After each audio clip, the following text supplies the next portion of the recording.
Vamos abrir nossas Bíblias aí, vocês já devem estar vendo aí no título do vídeo. Hoje nós vamos fazer uma meditação que está lá no livro de Juízes, no capítulo 13, versículo 22. Então, se você não abriu sua Bíblia, você pode ir abrindo a sua Bíblia aí.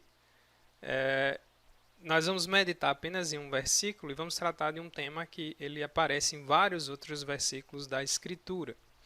Então, antes de prosseguir com a leitura, se você e quem já leu a Bíblia todo, já leu o livro de Juízes todo, sabe que aí no capítulo 13 é onde nós vamos ter, vai tratar sobre a vida de Sansão, que foi um dos juízes de Israel. Sansão é uma figura conhecida nos filmes, novelas e outras artes, né? Uma figura bem conhecida.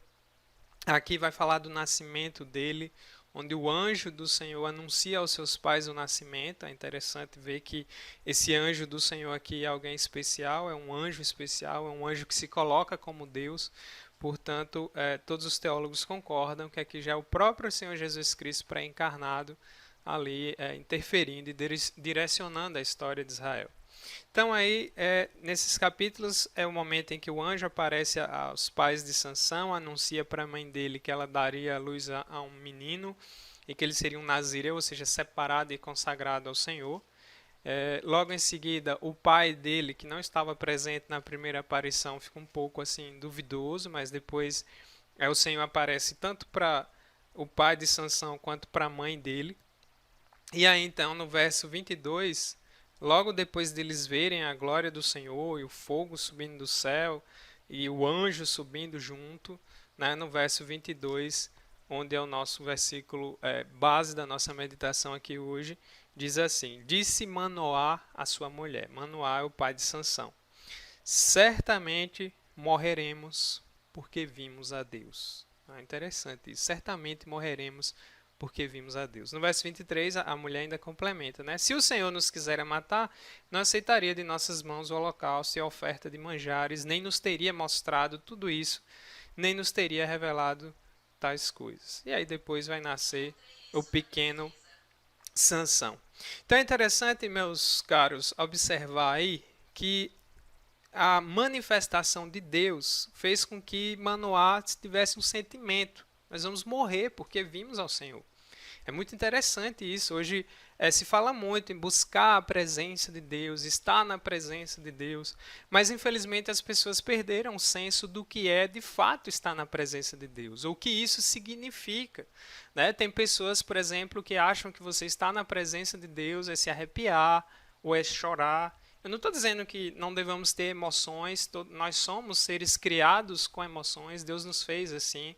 Quando nós buscamos uma comunhão com Deus e criamos uma intimidade com Deus, naturalmente nos emocionamos muitas vezes, choramos pelos nossos pecados, choramos de alegria pela bondade de Deus, né? Nos prostramos diante da sua santa presença em oração, mas as pessoas perderam a noção do que é de fato estar na presença de Deus, o que é buscar a presença de Deus e o que essa presença realmente significa.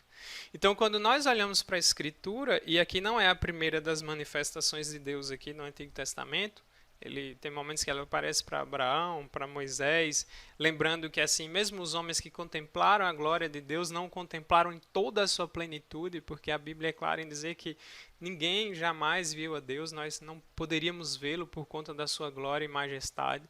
Mas todos aqueles que de alguma forma vislumbraram a glória desse Deus não continuaram sendo as mesmas pessoas. Tiveram profundas impressões nas suas almas, de uma forma que alguns deles nem se esqueceram mais disso. Então, estar na presença de Deus é algo muito profundo, é algo muito grandioso, é algo muito sério. É como se fosse uma espécie de choque que, quando nos atinge, nós não conseguimos continuar sendo as mesmas pessoas. Então, depois do pecado, depois que o pecado entra no mundo, o pecado no nosso coração, nas nossas vidas, a presença de Deus ela se torna algo assustador, ela se torna algo vamos dizer assim, se opõe à nossa impureza e pecaminosidade. Então, todo homem e mulher na presença do Senhor de verdade, contemplando a glória do Senhor de verdade, só vai chegar a essa conclusão: nós vamos morrer. Quando o Senhor também manifesta a sua glória ao povo de Israel lá no Êxodo, com Moisés, as pessoas ficaram atemorizadas. Né? Lá em Êxodo capítulo 19 e 20, nós vemos essa cena lá. E é interessante observar que as pessoas disseram: não, Moisés, fala só você com o Senhor, porque senão vai morrer todo mundo. Deus é grandioso, poderoso, soberano, ele é o criador de todas as coisas, ele é santo. Né? Tem mais alguns textos interessantes, você pode acompanhar comigo aí, você vai abrindo a Bíblia lá em Ezequiel capítulo 1, Ezequiel 1, 28. Ezequiel é um dos profetas da Bíblia e ele é um dos livros também talvez menos pregados dos profetas, porque traz logo de início uma visão gloriosa do Senhor. Ezequiel é alguém chamado para uma missão difícil de pregar e chamar as pessoas de volta para Deus de muito pecado. E no capítulo 1, verso 28 de Ezequiel, ele está ali descrevendo a glória de Deus que ele está vendo, a visão da glória de Deus de uma forma extraordinária. E aí no verso 28 vai dizendo: como o aspecto do arco que aparece na nuvem em dia de chuva, assim era o resplendor em redor.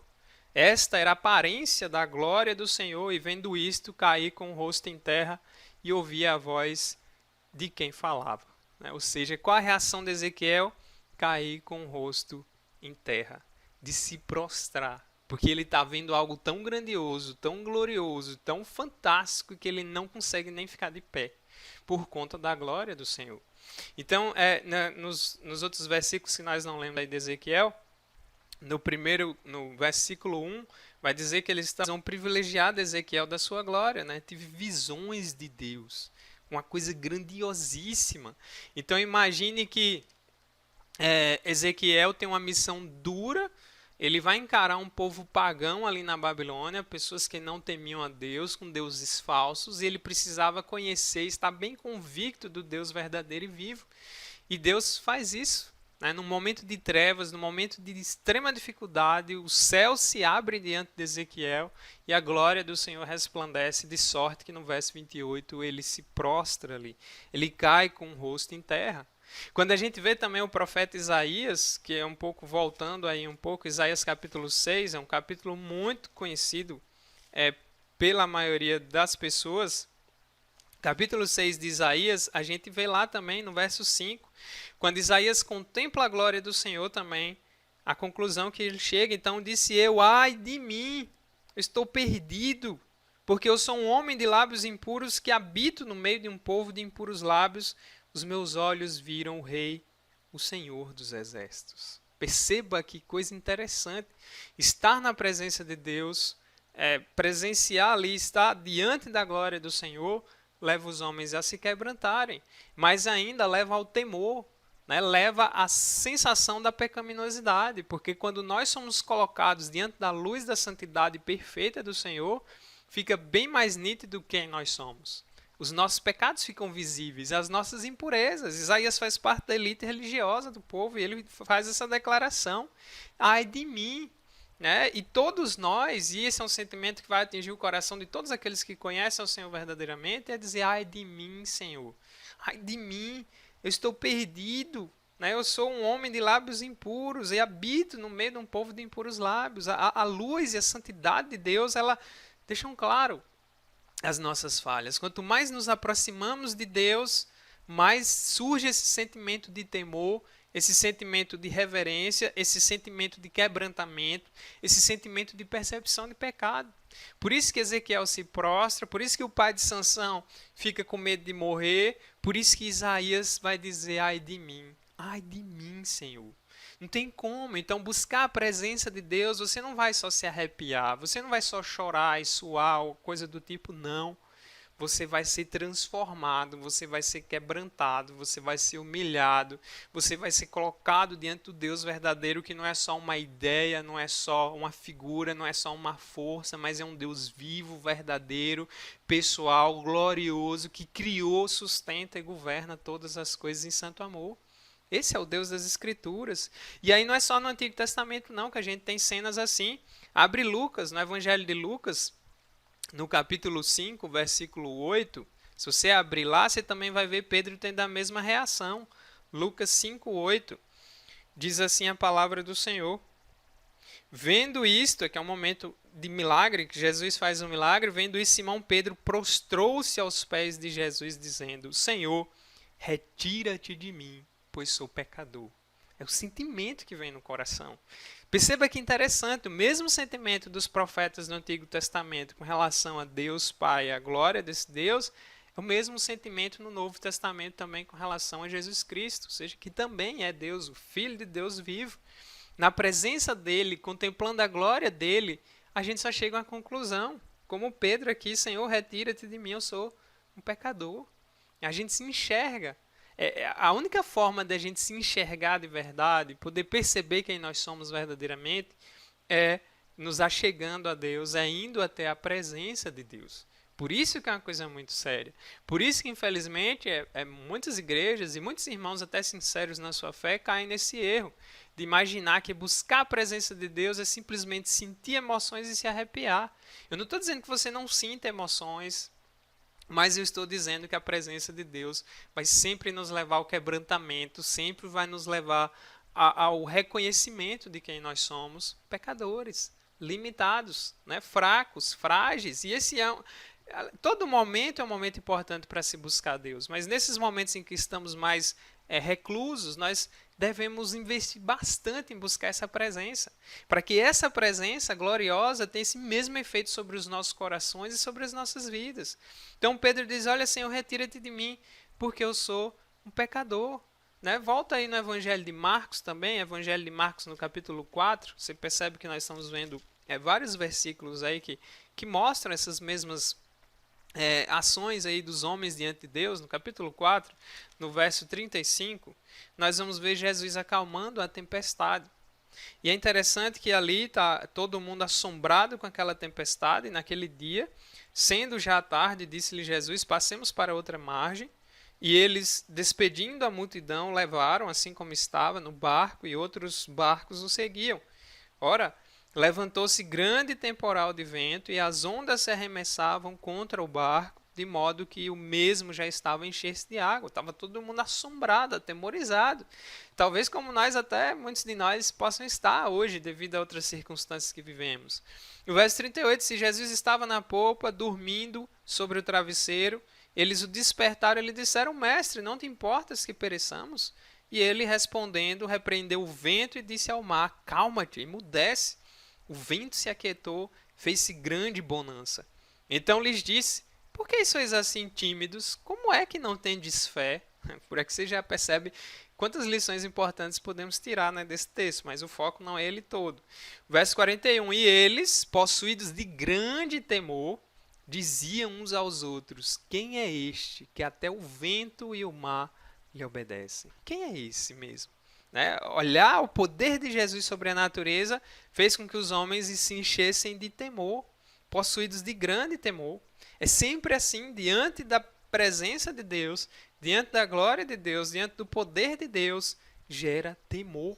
Né? Temor nos corações. Esse é o sentimento mais profundo. Essa é a reação mais comum da pessoa que se achega à presença de Deus.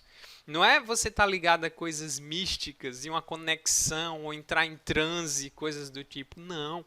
É aquela sensação, né, de humilhação diante daquele que é perfeitamente santo, puro e glorioso. E nós não. Então, quanto mais nos achegamos para a luz, mais nossas imperfeições ficam visíveis. Quanto mais nos aproximamos de Deus, mais nós enxergamos melhor quem nós também somos. Quanto mais nós nos aproximamos de Deus, mais a gente percebe o quanto a gente é pecador. É o sentimento maior que vem no coração dos homens. E para a gente fechar alguns versículos, aí tem Apocalipse ainda, capítulo 1.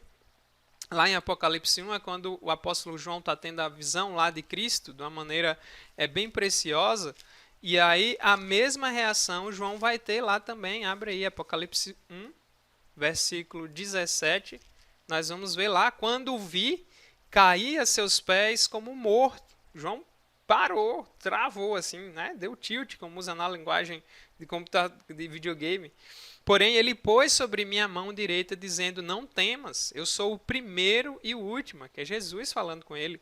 E aquele que vive, estive morto, mas eis que estou vivo pelos séculos dos séculos e tenho as chaves da morte e do inferno. Né? João, quando contempla a glória de Cristo, e aqui João está sendo extremamente privilegiado, porque ele já está olhando para Cristo glorificado, né? O Rei eterno, ele cai como um morto, ele cai ali paralisado, travado. Né? Sempre a sensação de quando a gente se achega diante de Deus, a gente só consegue se perceber diante de Deus. Mas eu ainda quero ler mais um capítulo, está lá no livro de Jó. Vá lá no livro de Jó. No livro de Jó, no capítulo 42, Jó é conhecido como um homem que sofreu bastante. Deus tinha planos na vida dele, de sorte que permitiu que Jó fosse atingido, inclusive por Satanás. E é interessante que Jó, a postura dele depois de tudo isso, diante de Deus, lá no capítulo 42, versos 5 e 6, ele diz assim: Eu te conhecia só de ouvir, mas agora os meus olhos te veem. Por isso me abomino e me arrependo no pó e na cinza. Essa é a sensação de Jó, né? De quanto ele aprofundou a sua comunhão com Deus e o senso da presença da glória de Deus fez com que Jó se abominasse, se arrependesse no pó e na cinza. Olhar para a luz de infinita santidade do Senhor nos quebranta. Estar na presença do Senhor nos leva ao quebrantamento, nos leva à mudança.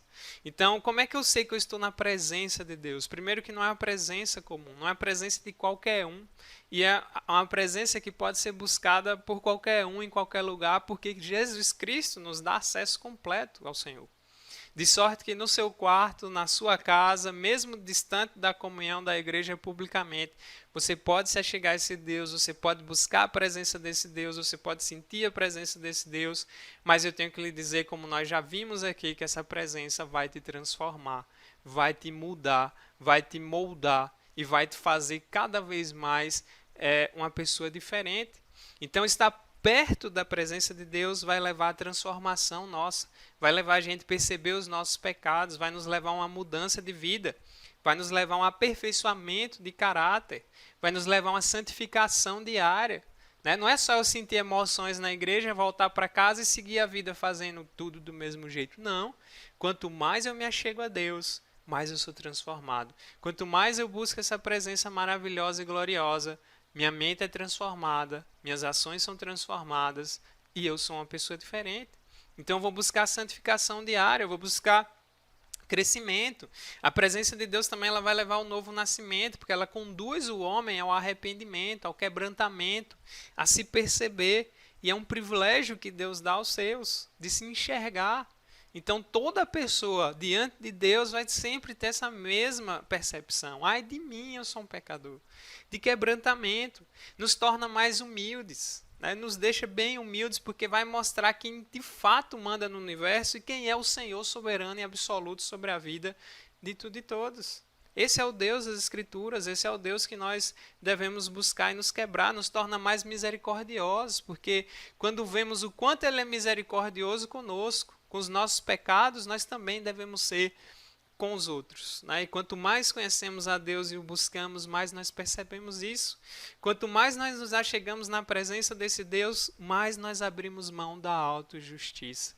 A gente não fica inventando desculpa, a gente não fica colocando panos quentes, a gente não consegue sustentar uma vida hipócrita. Pelo contrário, vai levar ao arrependimento, vai levar à transformação, vai levar ao comprometimento maior com Deus. Então eu só acredito que uma pessoa esteve de fato na presença do Senhor quando tudo isso acontece na vida dela. Quanto mais estamos em comunhão com esse Deus e buscamos a presença dele, mais nós somos transformados por ele, mais nós levamos uma vida santa e nós abrimos mão totalmente da autojustiça. Tiramos as desculpas, nos colocamos diante de Deus reconhecendo: Senhor, eu tenho pecado nos meus pensamentos, eu tenho pecado nas minhas ações, eu tenho pecado nas minhas omissões, eu tenho pecado por todos os lados e se não fosse a graça eu não teria salvação. É o sentimento que vem no coração de qualquer crente na face da terra, é de quebrantamento. Porque às vezes a gente vê pessoas que têm toda aquela emoção diante de Deus e eu estive na presença do Senhor, mas no dia a dia é fofoca, no dia a dia mentindo, fazendo tudo o contrário daquilo que Deus chamou. Isso não é ter estado na presença do Senhor, como a gente viu aqui. E por fim, mais algumas coisas que vêm desse temor, dessa humildade, desse quebrantamento, também nos leva a dizer não para o mundo, nos leva a negar nós mesmos, carregar a nossa própria cruz, nos leva a nos comprometer com Ele, nos leva a ter uma visão diferente da vida. E a presença de Deus, ao mesmo tempo que nos traz temor diante do seu poder e grandiosidade, também nos leva ao tremor e também nos leva a uma transformação, de sorte que a gente passa pelas dificuldades com uma visão completamente diferente, porque a gente mantém a visão naquele que é eterno, naquele que é soberano, naquele que é santo. E ao olhar para Deus nós podemos nos enxergar, ao olhar para Deus nós podemos enxergar melhor a vida, ao olhar para Deus nós podemos enxergar melhor as circunstâncias, ao estar na presença de Deus, nós, ao mesmo tempo que somos quebrantados, nós também somos levados à confiança, à esperança, ao crescimento, à santidade e à mudança para a glória dele. Então pense nisso, né? Nesses dias em que se fala muito, busque a presença do Senhor, busque, invoque ao Senhor, clame ao Senhor, não há melhor lugar para se estar.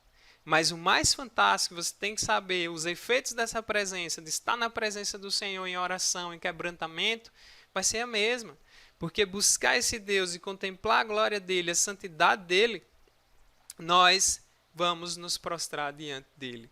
Porque ele é digno de glória, ele é digno de honra, ele é digno de adoração, ele é digno de todo